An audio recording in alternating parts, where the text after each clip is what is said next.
I, 17, female, was forced to give away the money that I had inherited from my grandmother a couple of months ago to my older sister so she could fund her business dreams.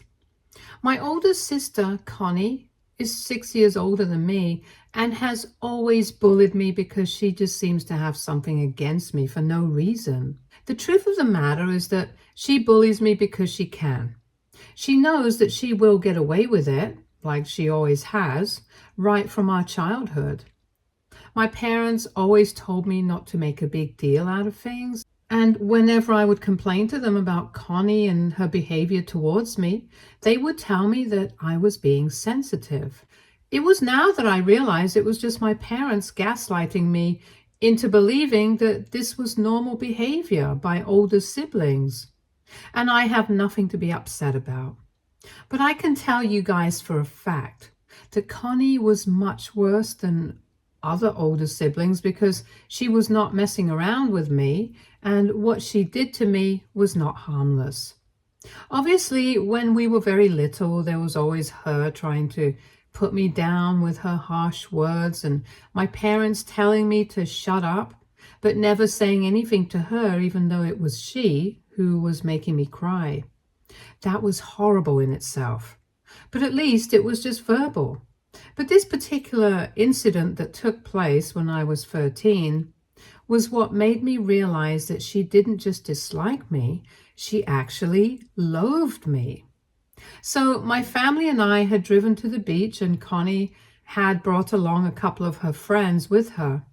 She was 19 at the time and had come back from college for the weekend, so she and her friends were spending all their time together, and things had been particularly nasty for me because for some reason, her friends seemed to hate me just as much as she did. I guess they were all suffering from the same kind of mental disorder that made them hate people who had done absolutely nothing to them. Anyway, they had constantly been putting me down, making cutting remarks about me, and just giggling every time I was around. I had gotten sick of it, so I decided to take a break from them, and I was just sitting by myself alone on the pier with my feet dangling over the water. And then all of a sudden, I felt a plastic bag being shoved over my head, and somebody kicked me in the back. So I fell into the water. It took me a good couple of minutes to come to my senses and realize what was going on. And then I saw my sister and her friends running away laughing while I splashed around in the water. Thankfully, I'm a good swimmer, and as soon as I recovered from the shock of it all, I took the plastic bag off my head and swam back to the shore as fast as I could. It was the most troubling incident that has ever taken place with me, and when I got back to my parents and started crying about what had happened, my sister and her friends tried to pass it off as a harmless prank. But the worst was yet to come. My parents actually laughed along with them and said that I was just overreacting since I always had been a crybaby. They said that nothing would have happened to me, and my dad even made a joke about all those swimming lessons having finally paid off. The plastic bag that they had put over my head was pretty small, and I might have asphyxiated and died. Also, if I hadn't managed to come to my senses in time and taken that bag off my head, there was a chance I might have drowned. So many things could have gone wrong, and yet they seemed to find it all very funny. I already knew that my parents had a favorite daughter, and it's definitely not me. But that incident remained with me, and after that, I made up my mind that I was not going to treat any of these people like my family. My only goal was to study hard, get into a college, and then get away from these people because I absolutely could not afford to trust any of them. Since then, I have always maintained my distance from Connie, but unfortunately, I'm forced to live with my parents, so I can't exactly treat them the same way.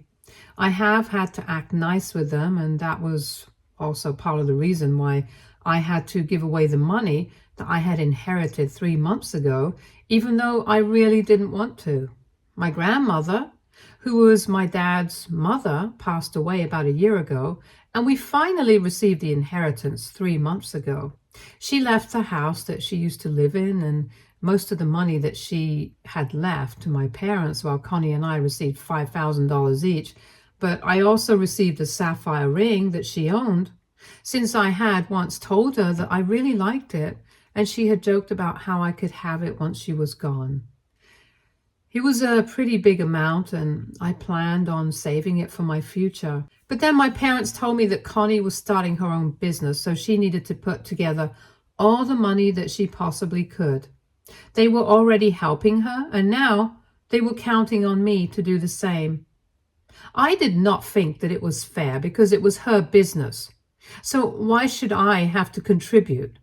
Also, let's not forget that she has always treated me with nothing but cruelty my entire life. And now I was suddenly expected to help out this person? I refused.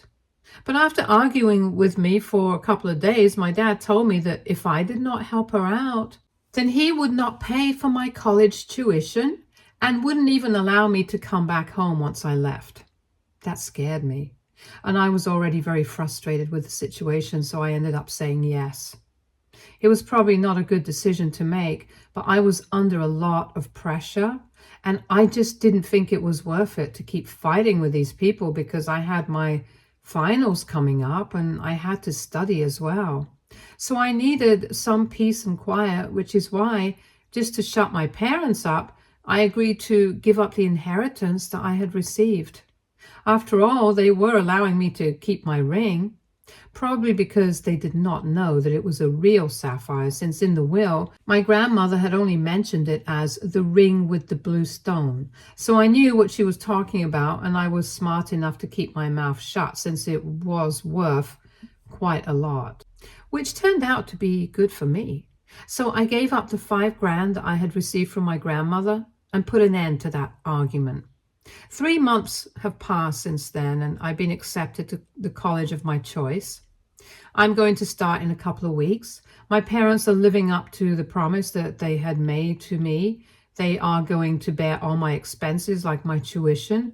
And because I'm going to be living out of state, they're going to pay for all my expenses as well. I guess it was not that bad of an investment after all to give up my $5,000, because now I don't have to worry about what I'm going to do about money when I'm in college. Everything has been going well for me, and technically it still is.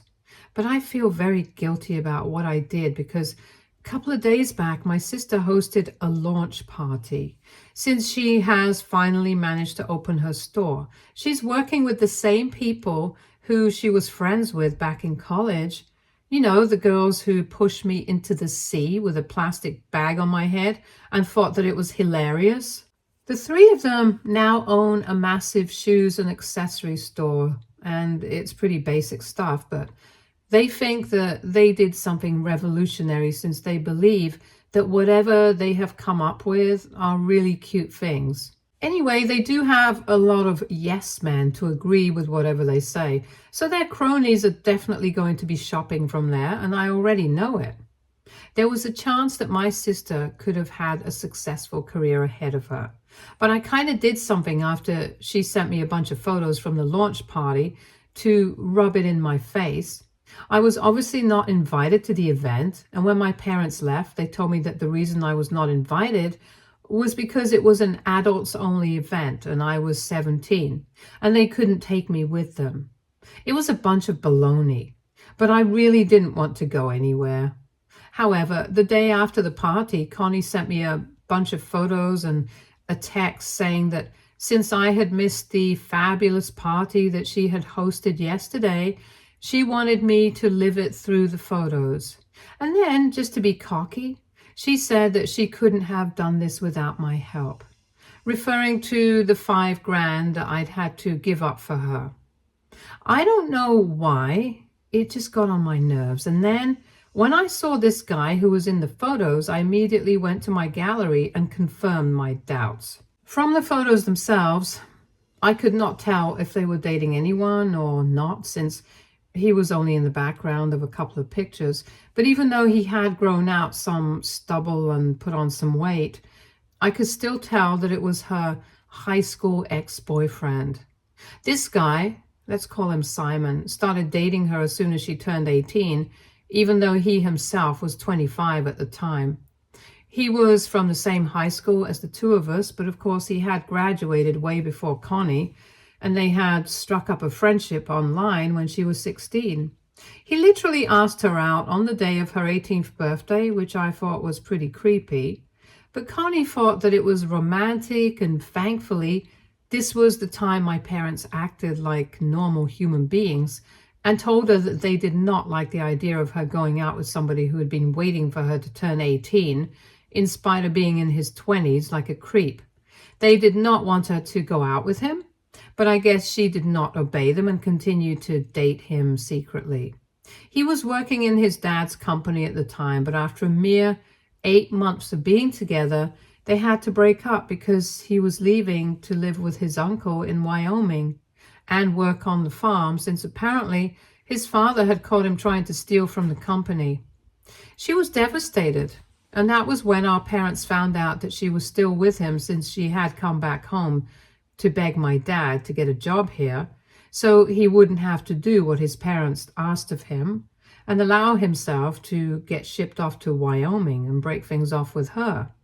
But my dad did not listen to her and forced her to block him everywhere and promise him that she would never speak to him again.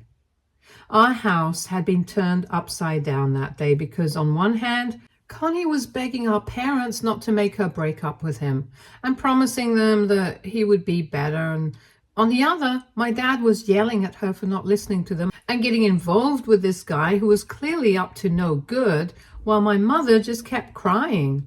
Obviously, nobody involved me in anything that day, and I was told to stay in my room and not come out.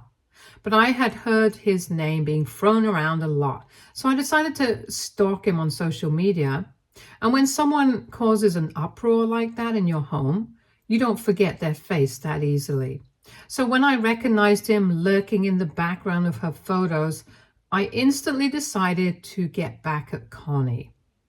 Because Connie and my parents didn't count me as part of the family. They had been pretty open while discussing the business around me, so I was also aware of the fact that while my own parents didn't need much convincing, her friends' parents hadn't been that easy to crack.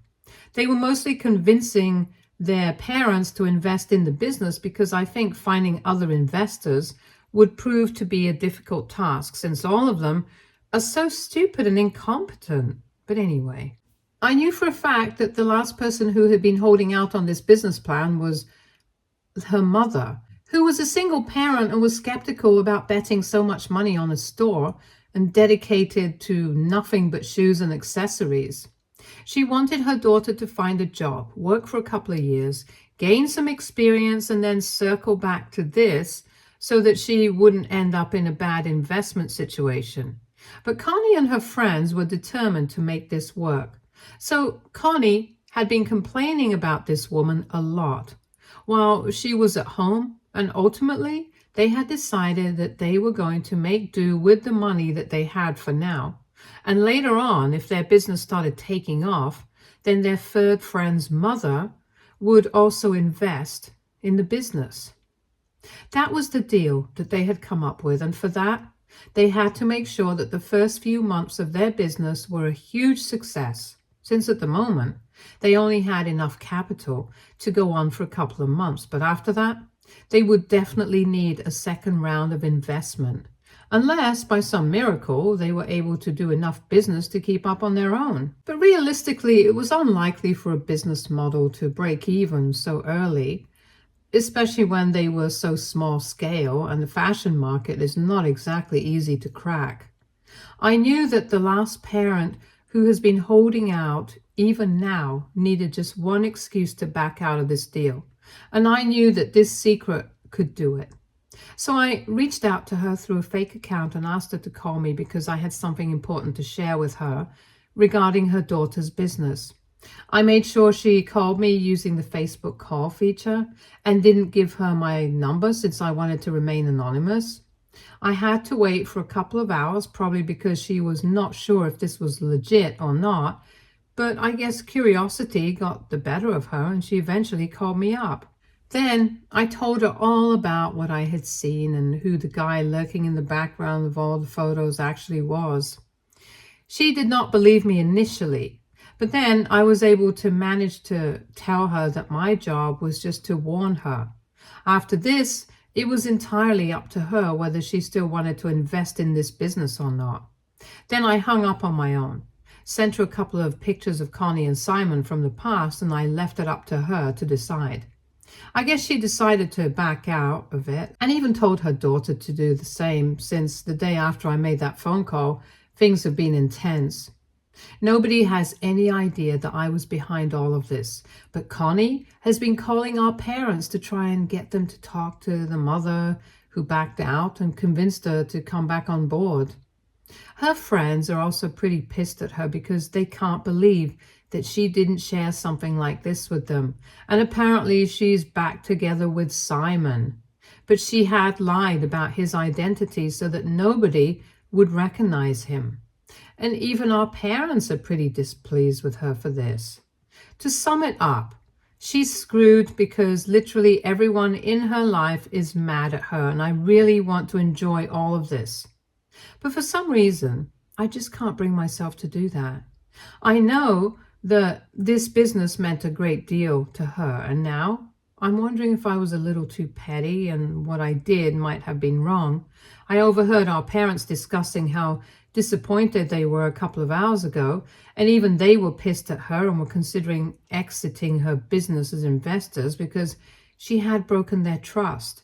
Then it really spelled trouble for her because they almost never get upset with her. So this is something extremely new. And I don't know, this just doesn't feel as good as I thought it would.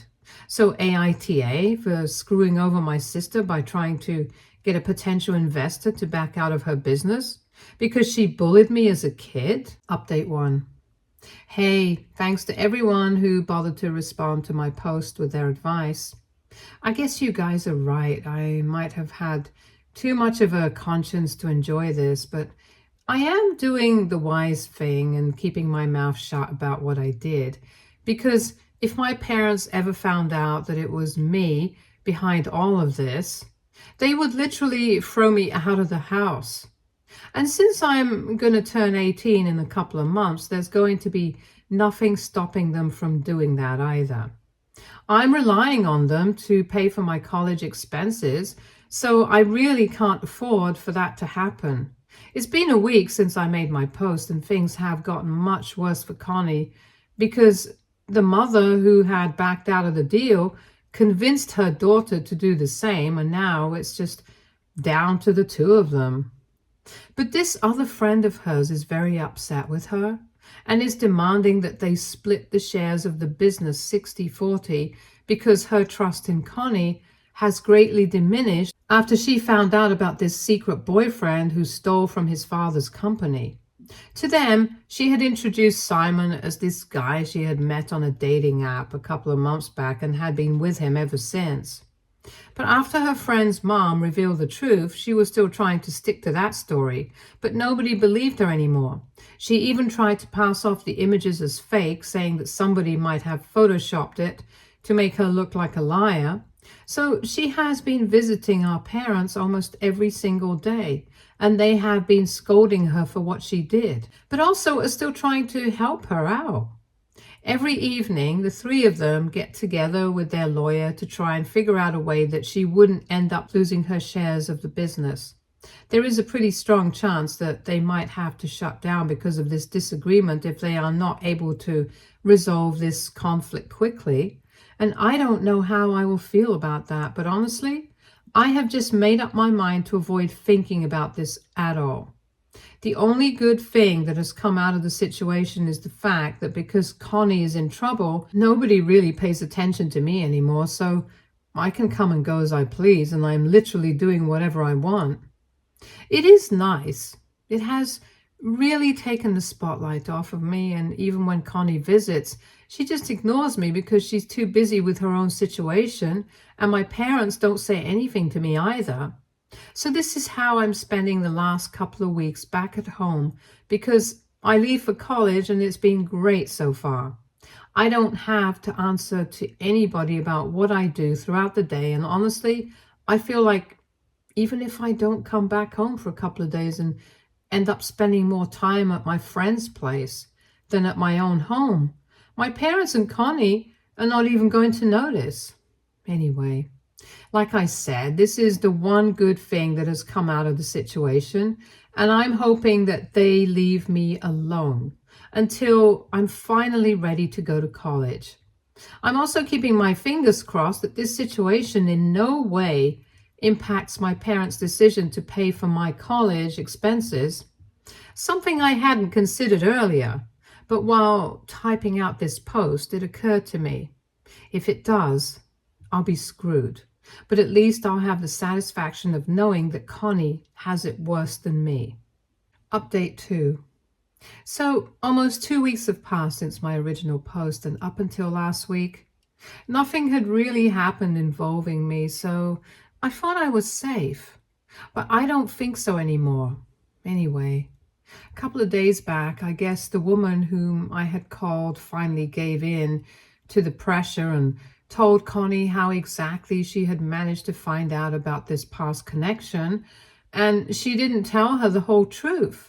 But she just told Connie that she had received an anonymous phone call and a couple of photos from somebody, which is how she had found out. Connie is no longer bothering to hide the fact that she knew and used to be with him and didn't really end her relationship, because at this point, nobody's really stupid and everybody has figured out that she did not meet him on any dating app and the pictures were real. And after she found out that there was an anonymous phone call involved, she obviously thought of me first. So yesterday, when she visited us, I had the misfortune of being downstairs because I had made plans to hang out with a friend and was just leaving. But then she stormed into the house and shoved me as hard as she could as soon as she saw me. I lost my balance and my temper and shoved her right back. Then she grabbed me by the hair and started screaming in my face, saying that she knew it had to be me who had made that phone call and that she was going to make sure that I paid the price for doing this. I was panicking, but I couldn't let it show on my face because otherwise she might have figured out the truth. And I wanted to stick to the fact that it was not me. So I started yelling at her and I said that it wasn't me and that I wouldn't even know whom to talk to because I met her friend's parents only once, when they had all come over for lunch a couple of weeks before they opened the store. Of course, I was lying through my teeth, but I tried to make it sound as believable as I could. After a couple of seconds of us screaming at each other, our parents intervened and finally got us to break apart. But then Connie said that she did not believe a word of what I was saying and that she was sure it was me who had screwed up her chances of having a career in business, and demanded that I allow her and my parents to go through my phone and laptop. I had mentally prepared myself because I knew that this was coming, but I still threw a fit about it because if I just agreed to it, that would seem suspicious. Anyway, I had nothing to be scared of because I had wiped all my devices clean of any evidence that could point towards me being the person who had made that anonymous phone call. Besides, Connie thought that I had made a phone call from my phone number and not a Facebook account that I had created specifically to contact her friend's mom and then deleted it. So she was way off in the first place. And even when she and my parents went through all my accounts on different social media platforms, they were able to find nothing. When she did not find any proof to substantiate her claims that it was me who had told her friends about her past with Simon, she completely freaked out at me and started yelling at me, saying that I had wiped all my devices on purpose and she knew that it was me. I argued with her, saying that she had lost her mind just because she was going to lose her business, but she had no right to take it out on me. Eventually, things quietened down a bit and she started crying. I thought I was in the clear, but it was then that my parents chose to talk to me and said that it was true, that they couldn't find anything to prove that I was the one who had leaked this information. But nevertheless, they believed Connie because she seemed pretty sure of it. And besides, there was nobody else who could have known about this. Even though they had been at the party and had seen Simon, but hadn't recognized him, so it literally could not have been them. And so that leaves just me, because Connie had sent those pictures with Simon in the background to piss me off. And it was very obvious that I might have retaliated. And then exactly what I had feared would happen ended up happening. They told me that even if they couldn't find any proof, they knew that it was me and were canceling their plan of paying for my college expenses. So now I was on my own, and they did not want any further arguments about this. Then it was my turn to start screaming and crying, but unfortunately nobody cared about that since I was not Connie. After about half an hour of begging, screaming, and a lot of tears and still no response from their end, I finally went back to my room and shut myself in and started writing this update to distract myself. I still have the sapphire ring that my grandmother had left me, and I could sell that, but I'm not sure if it would get me through all 3 years of college. So I'm just considering taking out a student loan and asking somebody from my family to become a co-signer, because like I said, there's just couple of weeks to go until the deadline for making the payment, and I absolutely cannot risk anything. Even if I'm able to cover the first semester by selling the ring, I'm not sure about the rest, and eventually I'll have to figure something out. Update 3. Hey, so a lot of things have taken place since my last update. It's been a month since I posted, and let me just start off by talking about what happened to me. So I left my parents' place a couple of days after my last update because now, since they were not paying for me to go to college, I did not have any reason to stay with them or keep in touch.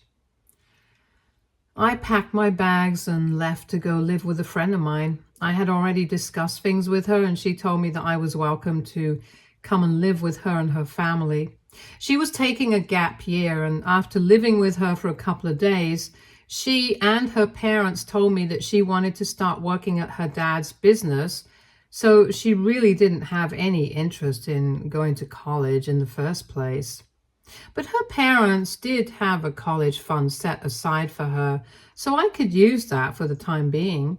I tried to decline, but they convinced me, since her parents had known me for a long time, and said that it was as good as sending their own daughter to college.